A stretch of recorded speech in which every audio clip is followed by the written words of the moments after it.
GPT-3 was released in 2022 with roughly 170 billion parameters. Now the recent one is released with 1.5 to 1.8 trillion parameters. So why one AI is better than the other one? 1 year ago, LMs were impressive, but now they are killing it. And one of the biggest reasons this performance jump is because of a number assigned with them called parameters. And to understand parameters, think of an example of a black and white image. You would still be able to understand what is happening in the image, but you won't understand the depth of it. Now take the same image and now burst in all of the colors that are possible.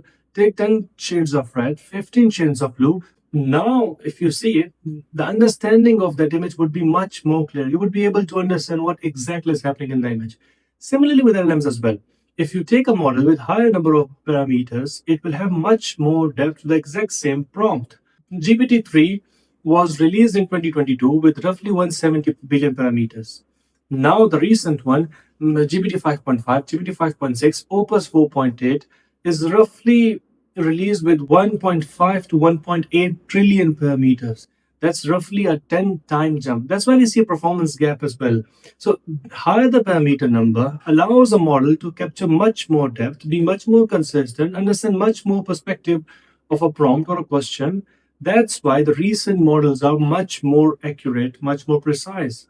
So parameters provide them a depth, but what actually fills that parameters, we'll discuss in the next video. Bye.